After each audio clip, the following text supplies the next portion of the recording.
इस वीडियो में हम बात करेंगे circular carrying loop as a magnetic dipole. सी सर्कुलर लूप से करंट पास हो रहा है। ओके, मान लेते हैं कि ये हमारा सर्कुलर लूप है, इस डायरेक्शन में करंट है। ओके, तो यहाँ पे जो हम अगर ऊपर से इस टॉप व्यू से हम अगर देखते हैं, ओके, यहाँ पे टॉप व्यू अगर लेते हैं तो यहाँ से हमें जो करंट मिलेगा ये हमें एंटी क्लॉक मिलेगा।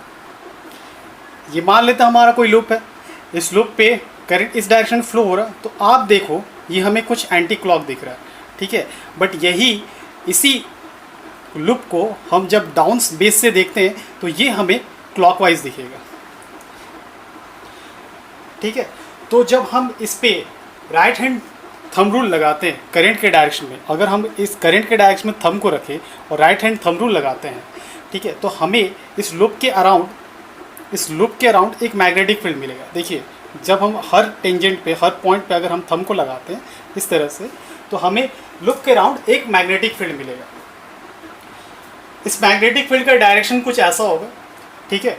अब मान लेते हैं कि ये जो लूप है, ये लूप को ये वाला एक थिन एरिया हम इमेजिन कर रहे हैं। इस लूप पे एक थिन एरिया है, ठीक है। इस थिन एरिया को मैं यहाँ पर ड्रॉ कर रहा हूँ। ये मान लेते हैं इस लूप का एक थिन एरिया है, ओके। तो यहाँ पे हमें क्या मिल रहा है, यहाँ पे हमें करंट मिल रहा है और साथ ही साथ ये एक एरिया मिल रहा है, ये वाला एरिया। तो ये दो टर्म मिल करके एक टर्म बनाते हैं जिसे हम कहते हैं मैग्नेटिक डाइपोल मोमेंट, जो है जिसे हम m से इंडिकेट करते हैं। ये एक वेक्टर क्वांटिटी होता है। अगर ये वेक्टर क्वांटिटी है तो यहाँ में इन दोनों में से किसी एक को वेक्टर होना होगा।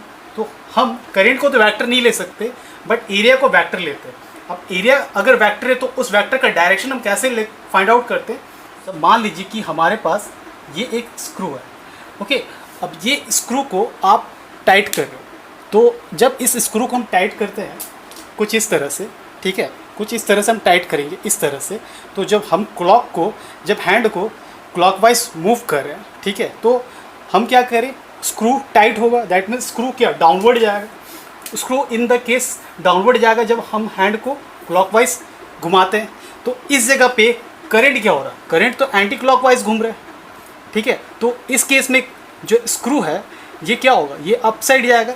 दैट मीन्स ये वाला जो डायरेक्शन है ये हमारा एरिया वेक्टर का डायरेक्शन है। तो यह इस तरह से हम मैग्नेटिक डाइपोल मोमेंट के डायरेक्शन को फाइंड आउट कर सकते हैं।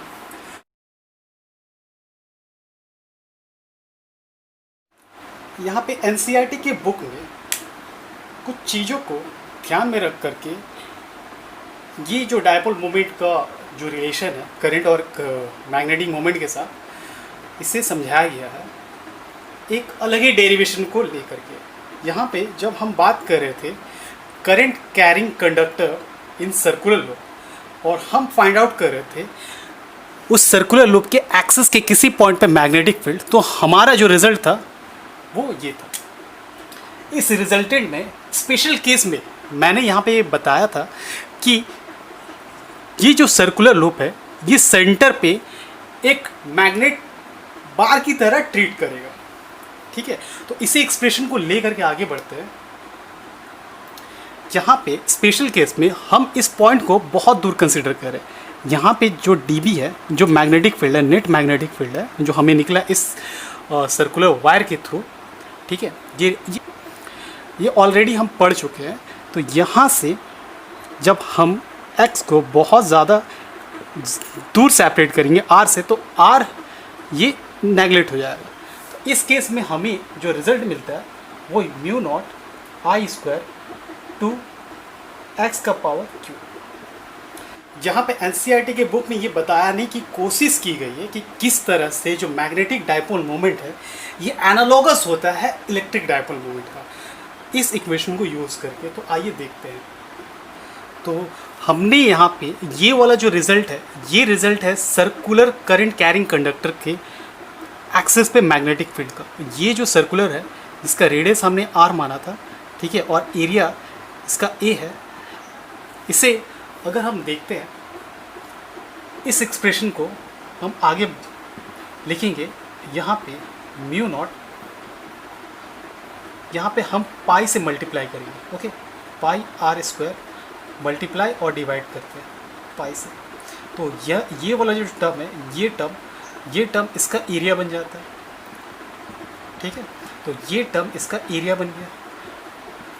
अब यहाँ पे देखिए आई ए, ये मैग्नेटिक डायपोल मोमेंट की टर्म में आ गया। तो यहाँ पे ये वाला जो टर्म है, इस टर्म को हम एसोसिएट करेंगे एम से। तो यहाँ पे इस टर्म को हमने एसोसिएट कर दिया एम से, ओके। अब इस रिजल्ट से हम कुछ एनालॉगस चेंजेस करते हैं।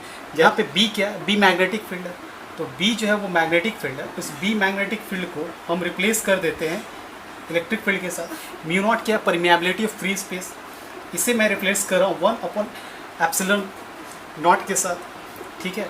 और ये क्या है, मैग्नेटिक डायपोल मोमेंट। तो ये है हमारा मैग्नेटिक डायपोल मोमेंट, जिससे हम रिप्लेस कर दे रहे हैं इलेक्ट्रिक डायपोल मोमेंट पी के साथ। तो ये वाला जो टर्म है, ये टर्म कैसे बन जाएगा, ये यहाँ पे ई होगा, म्यू नॉट के बदले हमने 1/एप्सिलॉन नॉट रखा है, और एम के बदले हम क्या लिख रहे हैं, पी लिख रहे हैं। बाद बाकी जो टर्म्स हैं वो एज इट इज़ रहेंगे, ओके। अब यहाँ से मैं बस समझाने की कोशिश कर रहा हूँ कि एनसीईआरटी का जो बुक है वो किस तरह से खूबसूरत तरीके से चीज़ों को हमारे सामने प्रेजेंट करता है, ठीक है। तो यहाँ पे अगर मैं ऊपर नीचे अगर 2 से मल्टीप्लाई करूँ तो यहाँ पे 2p, ओके, ये एक वेक्टर क्वांटिटी है, ठीक है, ये एक वेक्टर क्वांटिटी है। यहाँ पे 2p और मैं नीचे से 2 पे मल्टीप्लाई करूँ तो ये 2 ये हो जाएगा 4। यहाँ पे पाई, इसे पाई में लिख रहा हूँ, और ये एप्सिलॉन नॉट है, और ये हमारा x3। इस टर्म को अगर मैं बेहतर तरीके से, खूबसूरत तरीके से मैं लिखूँगा तो यहाँ पे मैं लिख सकता हूँ 2k अपॉन x3, ओके। तो ये रिज़ल्ट किसका, ये जब हम इलेक्ट्रिक डायपोल मोमेंट का इलेक्ट्रिकल इंटेंसिटी किसी सेंटर से किसी पॉइंट एक्सियल लाइन पे हम फाइंड आउट करें तो हमें ये एक्सप्रेशन मिला था।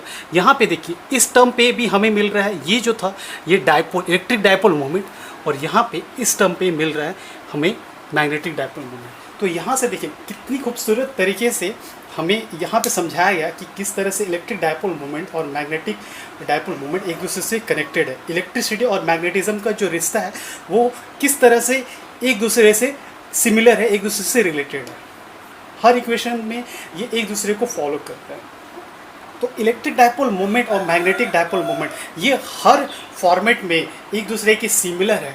बस इलेक्ट्रिक जो डायपोल मोमेंट होता है वो सिर्फ 2 इंडिविजुअल एलिमेंट्री चार्ज पार्टिकल से मिल करके बनते हैं, इसे हम अलग कर सकते हैं।